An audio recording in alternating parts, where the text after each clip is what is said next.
Hello and welcome to the RotoWire Fantasy Soccer Podcast brought to you by So Rare. Are you looking for NFTs that are both fun and of actual utility? Try So Rare, the largest NFT-based fantasy game.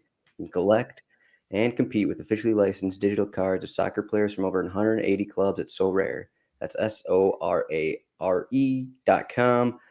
I am Adam Zdroik back for the show, joined by Jordan Cooper and Ryan Belongia. We're talking Saturday's 3-game slate, a little smaller than it was last week. And I listened to the show you guys did last week. It seemed like you're stacking one of the big favorites, or you're kind of picking and choosing from around those teams.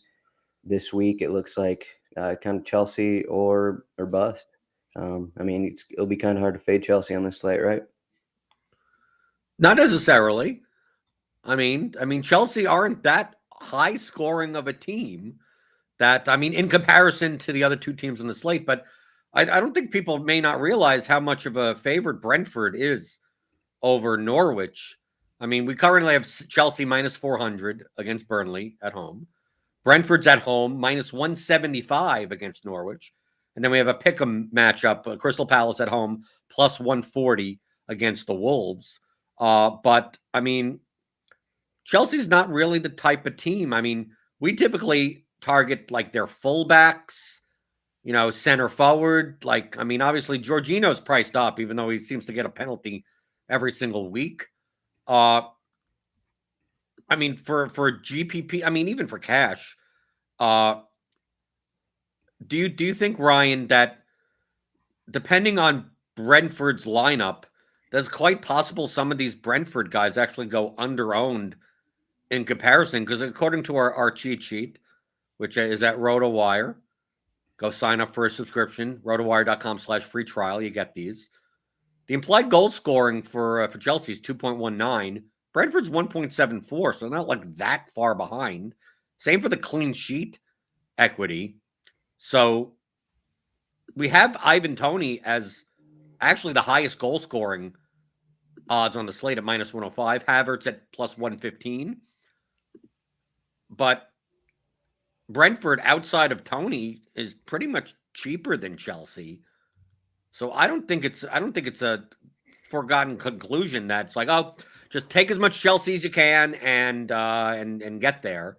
I think a lot of the field may do that, but I'm interested in a lot of these cheaper Brentford options. Depending on how they line up, like the Godoses and the Norgards and Janelt and their fullbacks. Because I think in comparison to the Chelsea players, I think they're going to be under-owned.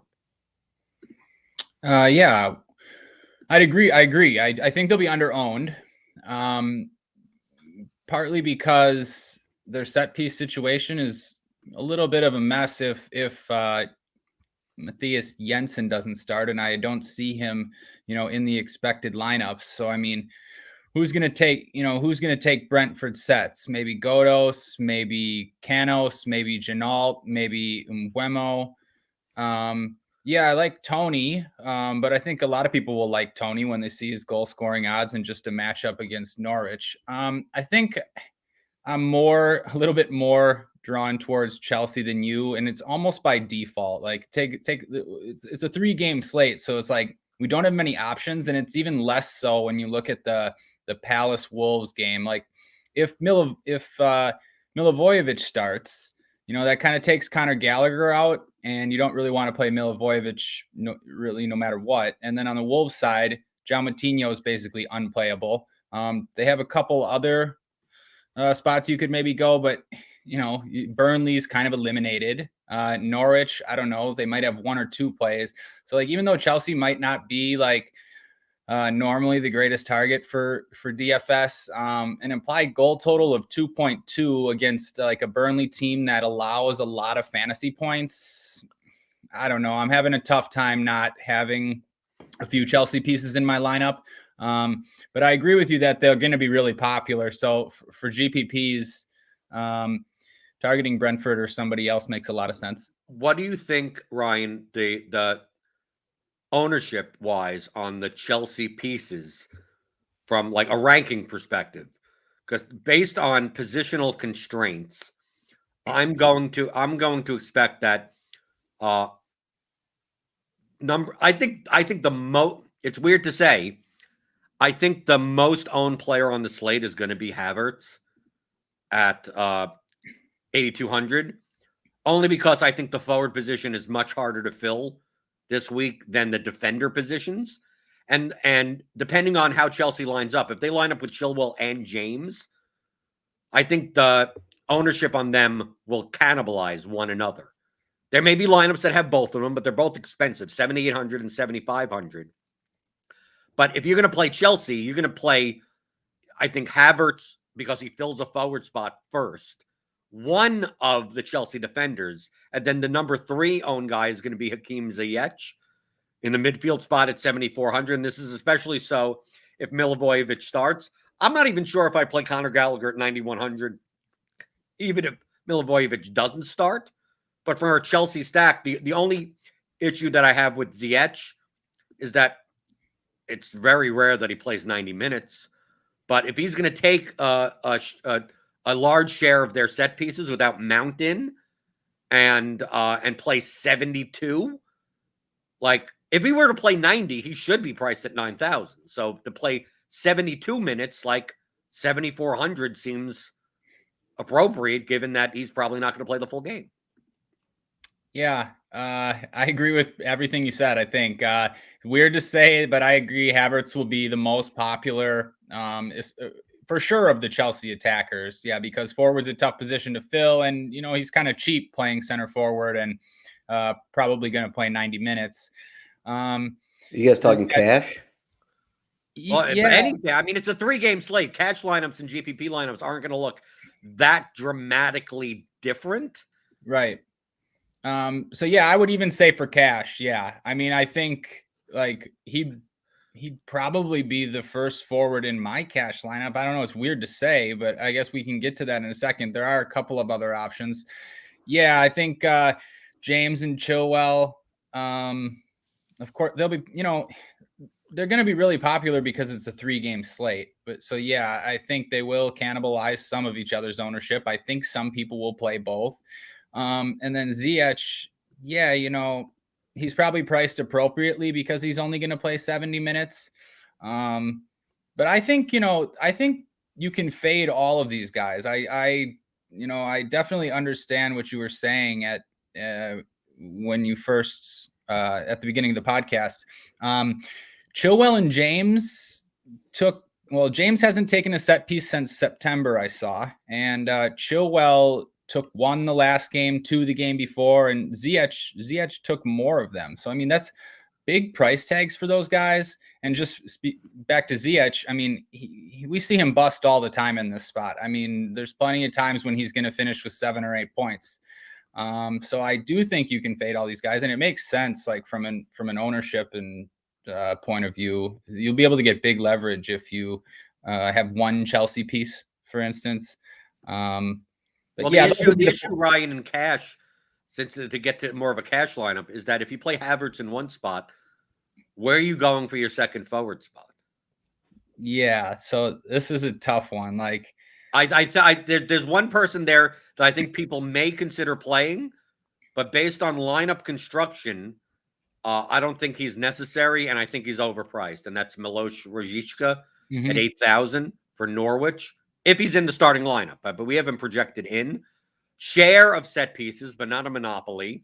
He does cross the ball a lot, but Norwich are the second biggest. I know it's a 3-game slate, but I don't think people may realize that Brentford Norwich is much more of a one-sided game than, you hear Brentford Norwich, you go, oh, okay, two pretty bad teams. Brentford is a much better team than Norwich.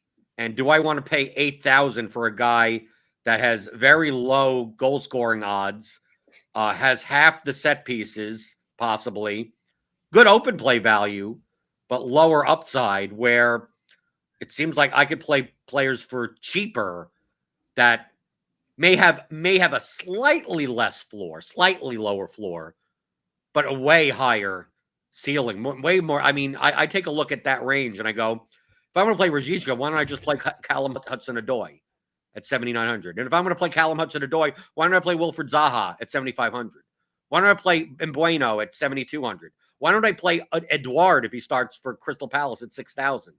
And why don't I just keep on going? Why don't I play Ayew then? If I'm going to play him, why don't I go down? And why don't I play Godos if he's in the lineup? Why don't I play looking through all these? I mean, Pookie, for crying out loud.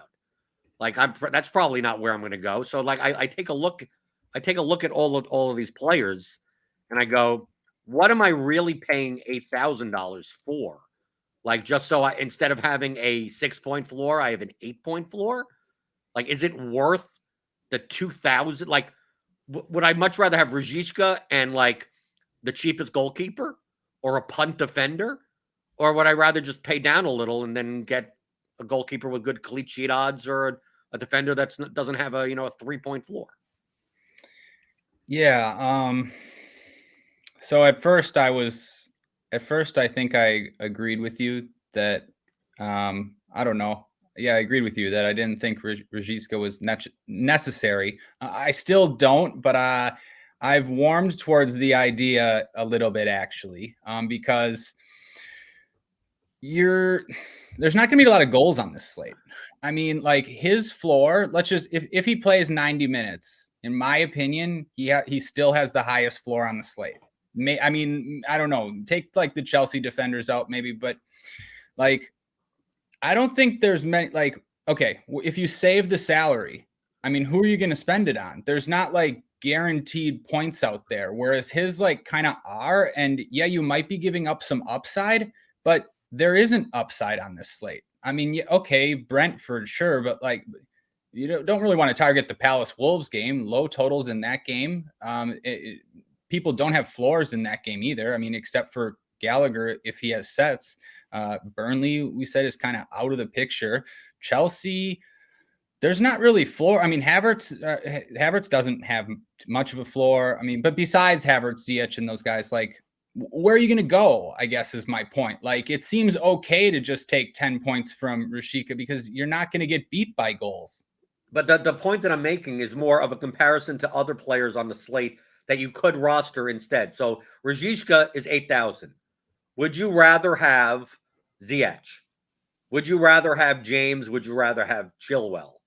Like, if I have a construction where would I rather play a 5K midfielder and Rajishka, or would I rather play a 5 to 6K forward and play one of the Ziyech, the 8K 7K defenders?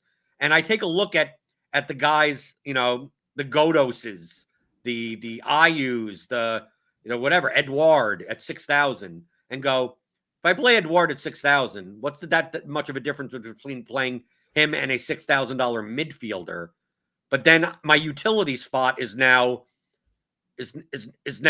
like I could play Kanosh, I could play Alt Nori as a 3 defender build. I could just fill so much more spots when to me the forward slot is the weakest spot on this slate. I think there are midfielders and defenders I'd rather play over forwards. The fact that we're playing Havertz and Cash shows how weak the floor on the forwards are. So if the floor is going to be so low on the forwards, I either want to do one of two things.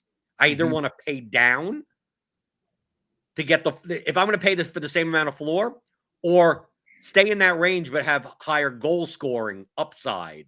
So like I don't necessarily care about Rajishka's floor because I need to compare it to that of like Chilwell and James. Right, and but also I need to compare it to that. It's not the other forwards that I'm worried about. It's that if I have 5,000 left for a midfield spot, do I want Joe Matinho there, or do I want to just play Godos in the forward spot for the same price and not have to play a Matinho in my midfield spot? And I think it's better to punt at that forward spot. Okay. So I understand about. I understand all the points that you were just making, but you just said 3 times at the end that forward is the weakest position. There's no floors at forward. So if Rajika is the best play, that makes it seem like you're going to win with Rashica over those other forwards. I mean, that's where the biggest differential is. I mean, you're only going to win if he puts up like 15 points. Right. If Rashica puts up 8 points, you're going to be right. like, why did I pay 8,000 for this? Right. I get it. But I think it also comes down to we have a slightly different, I guess, floor evaluation for Rashica. But I mean, you keep saying how bad the forwards are. You normally want to play the best one then, especially if you're not like giving up much. Like you don't have to play both Chilwell and James. I mean, I agree with you. It feels like we're making the opposite arguments. Like you're making the argument in GPP, you would think that Rajishka is like the easiest fade at 8,000. Right? No. Okay. So So this is the difference then. You're viewing this slate as you're going into the slate building your GPP lineups. It's like just for people that don't listen that often, like you primarily play GPPs. Mm-hmm. I primarily play cash and small field stuff. Mm-hmm. So like your attitude is so it's the fact that you're viewing Rajishka as a quality GPP target in your lineup. You're just going in assuming that there may only be 2 goals scored on this entire slate. And if Rajishka has 14 points at forward, like he's going to be in the winning lineup. And I'm approaching it from a perspective of there may be 4 goals on the slate. I'm not sure where those 4 goals come from, but they're more likely to come from someone that's forward eligible. So let me take a cheap shot at a forward eligible player. And then let me make sure that my utility spot, let's make sure that I'm not punting a defender, right? Let me make sure that both my defenders and my utility get at least double digits.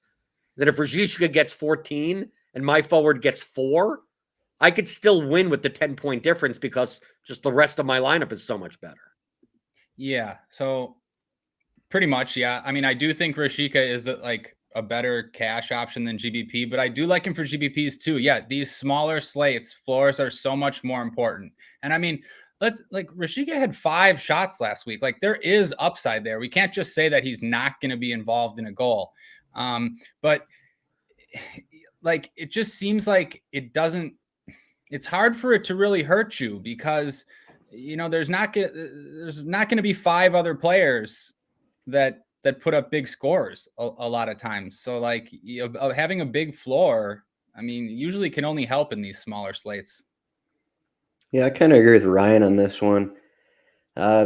Mainly just because I kind of don't agree with the odds here. I think Brentford, I don't know. I do like them at home, but I feel like they're kind of overrated in this spot.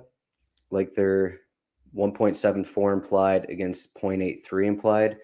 Just if you look at the recent play and how these teams are playing right now. So Brentford, they're coming off that 3-1 loss against Burnley, and their defense really hasn't been the same with Zanka in the back instead of Christopher Aguirre. And I think that's made things a little tougher for them. But if you actually look at Norwich, I know they're terrible, but remove that 7-0 loss at Chelsea, and they were pretty tough against Leeds. They held strong against them in that loss 2-1 last week. And then prior to that, there's a couple scoreless draws in there. So I kind of think like this match is going to be a little more even than the odds suggest. And then just going back further, so Thomas Frank and Daniel Farke, the 2 managers of these teams, they've been there for a while, so they know how each other play. And the last 5 meetings between these teams, all in the championship, neither team has scored more than 1 goal. It's been super defensive. It's been back and forth. It's been close matches, and I think that like if you don't want to play and look at the odds there, I think just if this match actually is even, as recent results, recent history suggests, then Rashica, I do like him in cash games more than Havertz, and maybe that's not the best move because he doesn't have the goal upside, but I just like that floor that Ryan's talking about.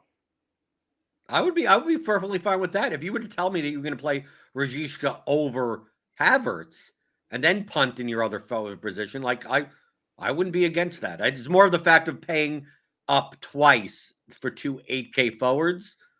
Just I feel like my builds are much better without that. Depending on who you play in your midfield spot, it really comes down to: do you think with Milivojevic out, do you think Conor Gallagher is worth 9,100? Yeah, so you're right. Actually, it might come down to if Milivojevic is out, like Connor Gallagher or Rashika. I don't know. It sounds to you like maybe neither of them. Yeah, I do on this slate. It's sort of a similar thing. If it was a 5 or 6 game slate, no, but like these guys are just like free squares. I mean, you don't need the No money. one's a free square. Come on. Man, okay. 9,100 isn't a free square. Get I out. know. Okay. He's just like, I don't know. I think, I don't know, on these smaller slates, these guys with the highest floor are almost always in the winning lineup when there's not going to be a lot of goals. I just don't think it can hurt you too much. Yeah, I like it. He might not be worth it, but on a smaller slate where one of the teams is Burnley, Norwich, Brentford, Wolves, Palace. I mean, there's just not that many spots to go. I mean, he's clearly the best midfield play, just clearly. I see what you're saying, but I don't know. I just think there's so many, especially viable in cash and GPP worthy midfield plays in the 5 to 6K range. I mean, Okay. I think there's literally most of them. Okay, like, but there's only there's only 2 players on this slate that have a 10-point floor, I would say. Gallagher and Rashika. Yeah, and you're paying twice as much for them. So right, but all the other players are just going to score the same. Okay, well then to make that case, I'm saying I believe the pricing to be much more efficient. I think it comes down to the roster construction dynamic. And I think I'd much rather pay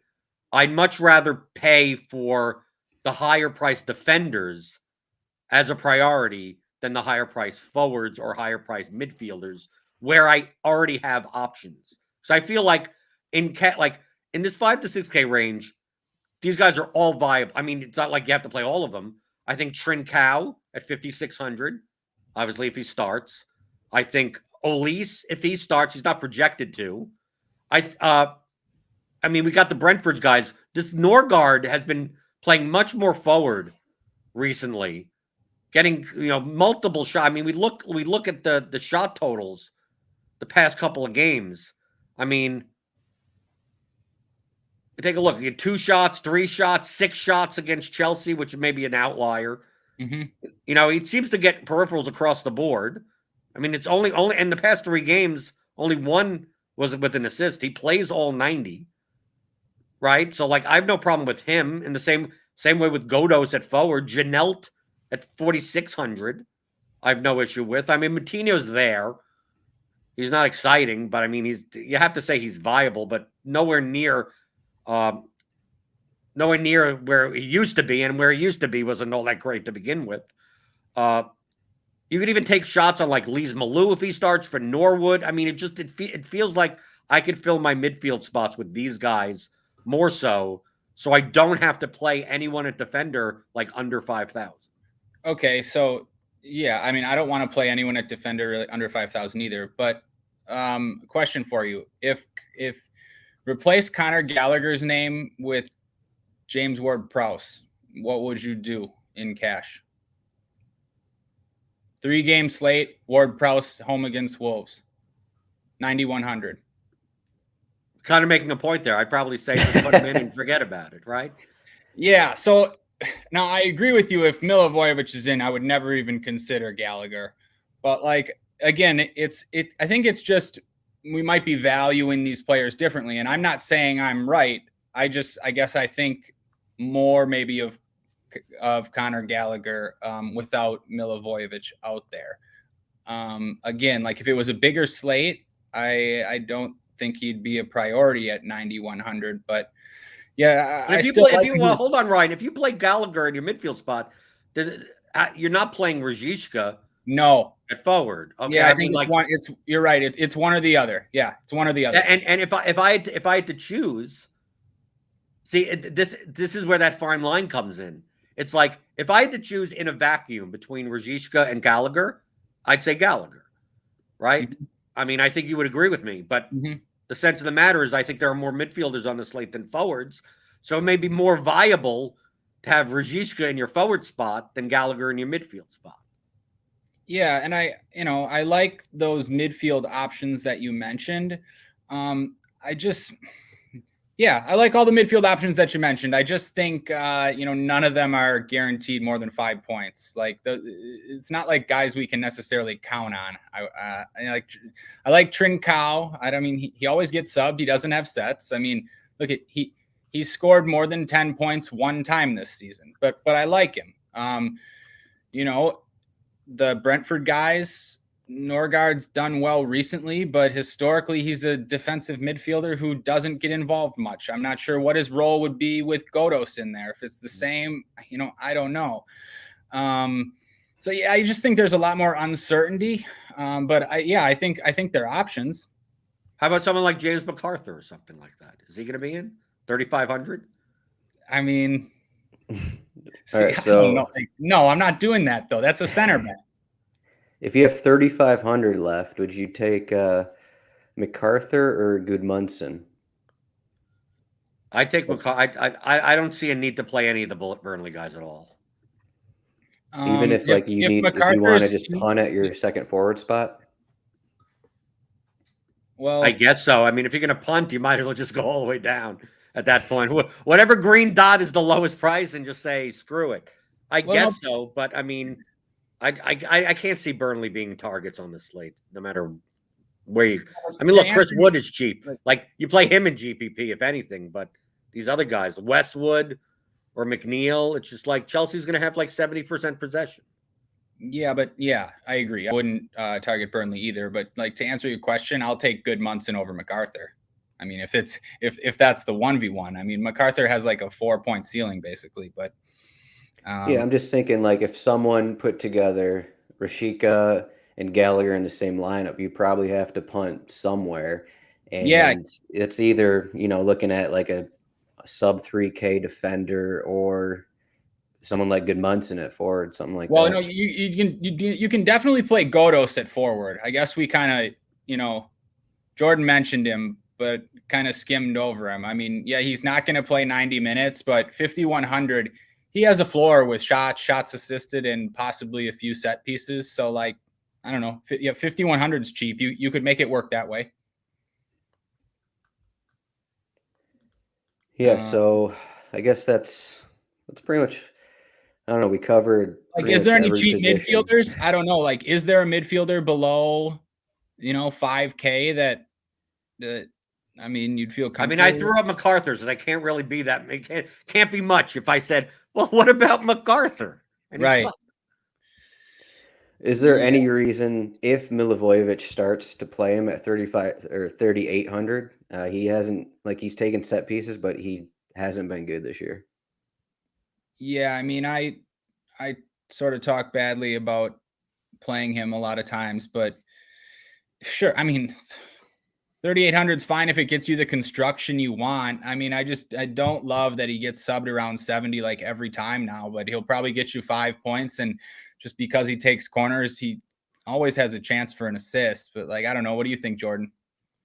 I mean, he's viable. I mean, he's obviously more viable than MacArthur, so it works out. But he's not like, oh, Milivojevic is in. He's the first guy into my lineup. It's like no, he's a better play than center backs. Like that. That's the compliment to him. He's a better play than that.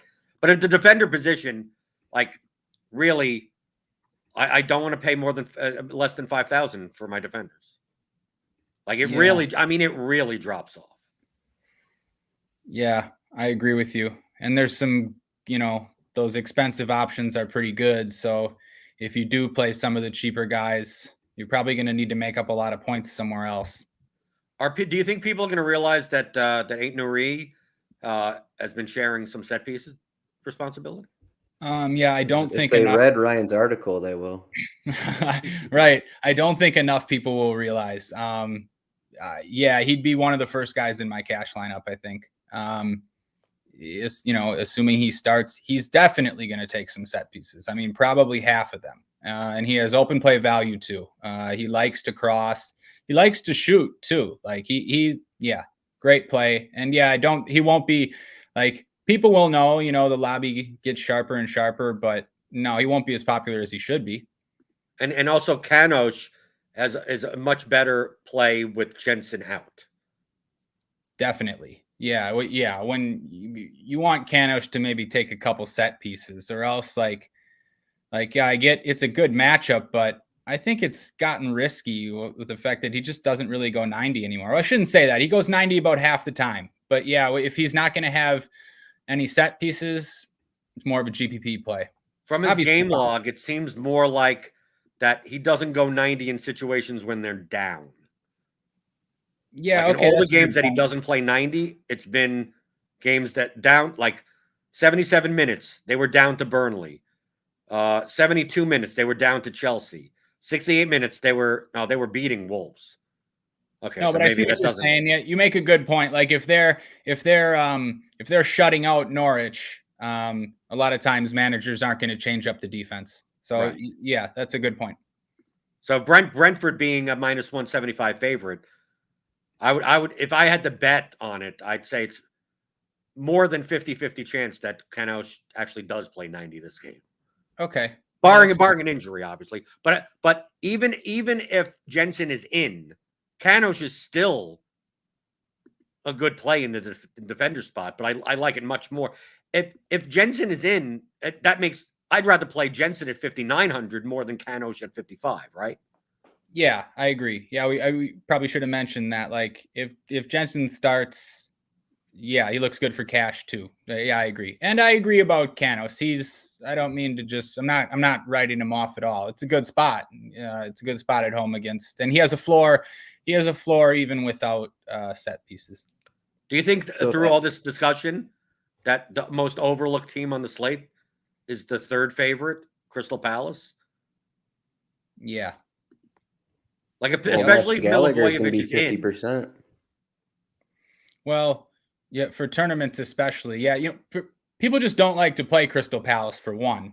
And then on this slate, they'll be drawn to Chelsea and the other Chelsea, Brentford. Yeah, I do. Yeah, I think they'll be overlooked. I mean, if that front line starts with Edouard, Ayew, and Zaha, I mean they could all be like 10% owned. For just like a GPP, just in the situation that, the Brentford Norwich games, low scoring, Chelsea, maybe they only get one goal or something. Crystal Palace Wolves game, so it's lowest implied goal total. What if that game just pops off 3-2? What if you just do like a 2v2 with that match, go after, Raul Jimenez, get Zaha in there, throw in Gallagher. I mean, those guys are expensive, and you'll probably have to find a way to get someone low end there, but I think it makes a lot of sense, even though like these defenses haven't played well is what my line of thinking is. So it's right. Like this does have a low total here, but these teams aren't getting clean sheets outside of, Palace against Man City last weekend. But yeah, I think it makes perfect sense actually, especially like on these 3-game slates, you just don't have as much to fade. You only need 2 games to I don't know, underperform. And then Palace Wolves has an easy chance to be the best game. And add to that nobody's going to play those guys. Yeah, Jordan, like Jordan said, the whole front line on Palace will be underowned. I mean, people will play Zaha, but the other 2 guys probably will be forgot about. And yeah, there's such a good chance that that Norwich Brentford game is low scoring. And, we've seen Chelsea bust in these spots all the time. So, yeah, I think that's a great tournament call. It's also possible that Chelsea win 2-0 and the goal scorers are who says that if Mount is active, and doesn't start, Mount comes in for Ziyech, Pulisic comes in for Hudson-Odoi, they hook up for a goal in the 72nd minute, and you're sitting there, there's an own goal, right, early, and that's the second goal, and literally none of Chelsea gets there. Yep, it happens all the time. Or either James or Chilwell does it, and you're going to have them in your lineup anyways with, whatever other game you decide to stack. So yeah, that Chelsea front 3, yeah, that I just want to point out that unlike the last game, we didn't have Mount available. We didn't have Pulisic available. Werner and Lukaku were injured and out. So it's like the bench looks like unless unless they're blowing them out, like they're going to play as long as they can. They're getting healthier. That, if Pulisic and Mount are on the bench and Conte is on the bench also, I mean, like these guys, I mean, we know Ziyech is probably coming out at 70, 72, and probably the same for Hudson-Odoi. I mean, and it's not a Chilwell or James could be. I mean, if Alonso is available, I mean, maybe who knows what happens here. But I think we've seen plenty of times. I mean, it's very similar to Man City when they're fully healthy. Of like, oh, Man City are a 3.5 point, the goal favorite. And yeah, they score 4 goals. And it's Mahrez with 2 off the bench coming in the 63rd minute. And you're like, oh, I predicted the score, but like none of the starters got, one of them got there, but like 4 of them didn't. Yeah, absolutely. Yeah. And Mount and Pulisic being on the bench. Yeah, I think it's definitely a downgrade to Hudson-Odoi, Ziyech. Yeah, like you mentioned, Chelsea are going to use those subs, and they're subbing 3 of their guys off, before 75 minutes. It just seems to always happen. So yeah, there's plenty of ways for Chelsea not to get there. Yeah, makes tons of sense to focus on the other games. For defender, let's say Azpilicueta starts at wing back again. If you had to pick 3, you got Kenosha at 5,500, Azpilicueta 5,200, Nori 5,000. What's the pick there for, I guess, just in general? Well, would Reece James be on the bench? Yeah, he would be in that case. Okay, well then I'd probably think that he's going to come on, so I'd be a little worried Let's about. say Reece James tweaked his ankle. Like if I was going to get 90 minutes from Azpilicueta at wingback, yeah, I'll take him over Kanosh. But I don't know. I think I like Ryan 8 Nori the best. If those were the 3 options. Okay. But Chilwell would be better than all of them. But I mean, he's obviously more expensive. Oh, definitely, yeah. Just those 5K options. I mean, is that what we think? Yeah, I mean, I don't see how James doesn't start after scoring 2 goals last week and resting in the Champions League midweek. I think he did. Yeah, he did. So, but yeah, I mean, I like he could have yelled at Tuchel before the Champions League game. They got in a fight, so he could just be benched. You never know. Oh, okay. I was wondering why you brought that up. Well, yeah, I mean, if Azpilicueta started and James wasn't in the squad, yeah, I'll take 90 minutes on the wing for 5,200. Absolutely. He'd probably be, I don't know, he'd probably be just as popular as Chilwell, I guess, in that situation, just because he's so cheap. Yeah, but it would increase Chilwell's popularity too, with no one else to spend for if James isn't out there.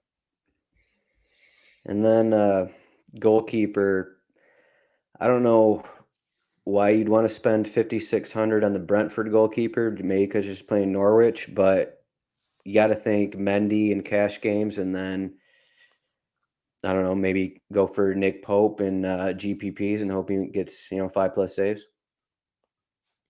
I think it's more likely that I play Krul than Pope. Yeah, I mean, yeah. Obviously, it's cheap keeper. Make an argument for any of them. I'd rather go with Krul too. I mean, like you said, Adam, that game's been low scoring in the past, and I don't know. Do you want to play the keeper against Brentford or the keeper against Chelsea? You could argue that Pope might have more upside if somehow he keeps a clean sheet. But yeah, just in general, I think it makes sense to pay for Mendy on this slate. And that might influence, some of the things that Jordan was talking about and maybe going away from Rashica or Gallagher in order to afford Mendy. I don't know, Jordan, what do you think about Mendy on this slate? I'd much rather have Mendy than have Rashica. I mean, like, I'd much rather have that's really the decision, because I'm not paying less than 5,000 for a defender. Mm-hmm. I have midfielders at 5,000 I can play, and I could play a Godos in the forward spot. So it's like I view Mendy as a goal. I mean, so it's like if Mendy gets 12 points, 10 points, 1-0 clean sheet win, it's like, why do I need? Well, Rashid just scored 14. Yeah, but if Havertz has a goal and that's how Mendy has his clean sheet win, like why do I got the points that people have from Rajishka, I got from Mendy, right? And if Yeah. I could have Ziyech in that lineup also. I mean, like to me, Mendy is more valuable than the like. That's why I said that second forward spot seems like why can't I just plug in anyone? Okay, so yeah, now I'm coming full circle now. I'm looking at that construction with Mendy and no defender under 5K. Yeah, I can see Rashika not fitting there. And you could also see Conor Gallagher not fitting in that lineup either. Oh, absolutely. Yeah. If you're going to go with a construction like that, it makes sense. And yeah, definitely. And it's also a construction that still fits to this is a low scoring slate. And you look at that construction and you go, maybe it has a slightly lower floor than the one you're talking about, but it definitely has a higher ceiling. Right. And you're going to make up a lot of the points at defense and keeper. You're going to make up a lot of points on the field if you play Mendy with defenders over 5K. So yeah, I thought that's your style. You love paying up a defender. Yeah, you got me thinking. Yeah, that is my style, definitely. Or at least I like paying up for the highest floors on small game slates. I mean, but those highest floors are at the defender position. You're right. You're right. Not the forward. Like other than like, there's nothing at forward. So why not? If people are going to take shots on in GPP on Jimenez, on Tony, on He-Chan, on Hudson-Odoi, on Zaha, and Buemo, what if none of them score? It's like, dude, you'd rather have the 5K forward that has 4 points and then like 45 points out of your defender spots and utility spots. I totally agree with you. Yeah, the lineup that I was playing Rashika in had Krul at keeper. So yeah, I mean, you got to sacrifice. Yeah, I'm sort of coming around to. You can go both ways, but it's a fine line. I don't think there's a correct answer. It's a difference between two good answers. Right. And basically, the answer is if Chelsea keeps a clean sheet. Right. If Miller Burnley scores, my Mendy lineup goes. Right. It all comes down to if Chelsea get the win clean sheet. I mean, that's the lineup. And, Mendy, I think last I checked, had a better than 50% chance to keep a clean sheet. I mean, the stats are just unbelievable. And paying up for goalie makes more sense on smaller slates. So I get it. Makes a lot of sense. Yeah. I don't think I'd fill my role if I didn't mention. So we got Antonio Rudiger here. GPP purposes, obviously only. He's 4,400. He's going to be, under 5% owned. No one's going to look at him just because Chilwell and James are the guys. But he has multiple shots in 5 of his last 6 matches. You got to think Chelsea are going to be in the final third. Majority of the match is going to be a ton of set pieces. He's a huge guy. This is similar to my Shane Duffy call a few weeks ago. Rudiger, not very popular, but possible GPP winner right there. What do you say? No, I think this is probably better than your Shane Duffy call. Multiple shots in 5 out of the last 6 games is crazy. Like Rudiger actually, for a center back, he probably deserves to be priced where he is on this slate. You got to figure he's going to get a clean sheet and a couple shots. He's a guy that scores goals. So yeah, I like it for tournaments. And I'm not just saying that because you say I like everything, Jordan. That one makes sense. No one's going to play him as like the highest priced Chelsea center back either. They'll go to right. I mean, obviously he'll be low owned for that. If I'm gonna take a flyer on a center, I'm not going to pay 4,400. I would prefer to take Mark Gui from Palace at 2,800 and get that goal. Right. I mean, to me, the center back, I want to pay 3K or less in those instances because I'm not you're basically relying on a fluke goal. And if you play him in the lineup, you probably play Conor Gallagher in that lineup. Right. Yeah. Yeah. Right. I mean, to me, the most obvious correlation is center back goals are so much more frequently scored from set pieces without deflections. So take the set piece taker. And of course, probably like Edouard takes a set piece on that specific one. And you don't get the Conor Gallagher, but like I get what Adam, I get what you're saying. Yeah, $4,400 for a center back is just yep. So yeah, just the only that's thing what I'd everyone's say thinking. right. So the only thing I'd say is that if he was 2,800, he'd be 30% owned, and because he's 44, he'll be 5. So it's that's what makes it viable. But obviously, it's a long shot. I'll tweet out the winning lineup once he gets that only goal and the 1-0 win. So I'll send it both to you guys. But but it's quite fun. Yeah, but Adam, you have to realize that if Rudiger gets a goal and Burnley score, it's quite possible that me and Ryan's all three defenders still have higher scores than yours. Yeah, but those guys cost 3,000 more. No, not 3,000 more. But Nuri is 5,000 and Kanosh is 5,500. It's I get the cheap. Godo scores in the forward spot, and then you're dead, and then you don't need Rudiger anymore. I think Godosh is going to score. You've mentioned him like 10 times, right, in the last 40 minutes. Because he's the cheapest forward for a favorite. He's probably not going to do. He's probably going to score 1.8 points and come off at the 58th minute. Yeah, that is possible. He had a nice goal last week. Yeah, the thing with Brentford, they have like 10 midfielders, and any of them could come on at any minute. So, yeah. But all right, 3-game slate. I think. We talked more than I thought we would about a 3-game slate, but like this goes with the Rudiger point, but it also just goes with everything. Like these 3-game slates play a lot different than the 5 or 6 ones.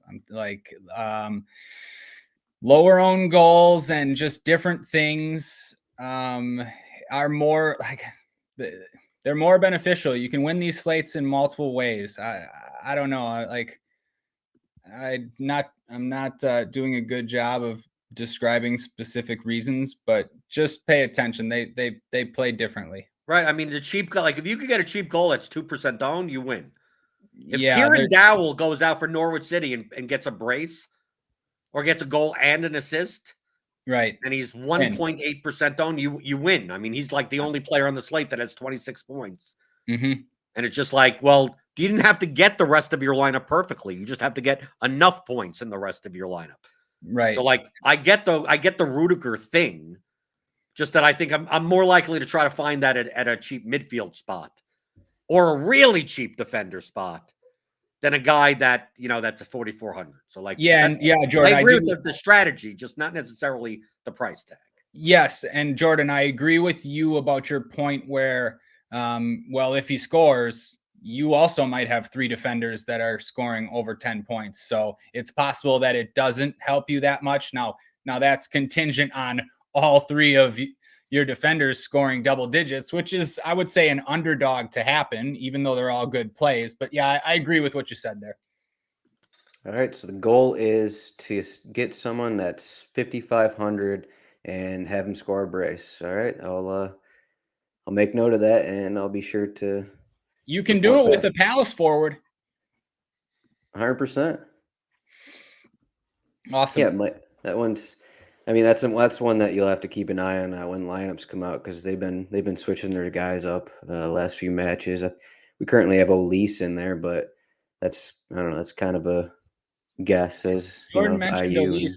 He'd be in play too, I think, for cash and tournaments. I'd expect him to take a set piece or two. I believe he's left-footed, and he took a set piece or two the last 2 times he subbed on. Yeah, definitely something to keep an eye on. But that's it. 3-game slate, 50 minutes. I think we're good from here. You guys had your 20-minute argument, so we're done with that. But if you have a question for us, find us on Twitter. Jordan is at BlenderHD. Ryan is at Ryan Belongia. I am at Zdroik. And to subscribe, rotowire.com/soccer trial, free 10-day trial. You can get everything on our site, but more importantly, you can get the soccer stuff. As Jordan was saying, you got the cheat sheets, you got everything. Projected lineups, you can enter our Discord and just go to rotowire.com/chat, and you can talk with us. You can let us know how your Rudiger pick or how your Godos pick went, and we will congratulate you. But if you're watching on YouTube, make sure to like and subscribe to our channel. If you're listening, please rate and review. Ryan, you got your big matchup showdown against Got You Beat. Brighton are home to Newcastle. Let's just do it here. Shane Duffy, captain, goal, 1-0 win. Here we go. Yep. Tiebreaker for the Saturday showdown. Shane Duffy's not going to be in that lineup, unfortunately, but yeah, good luck to me. I'll post the head-to-head so people can see both lineups. But yeah, let's go. That's disappointing to hear. I'm gonna make a lineup for that one, and I'm gonna captain Duffy, and then I'm gonna beat whatever squad you have in. But all right, guys, thanks for the show. We'll be back in 2 weeks because we got the international break next week. Thanks, guys.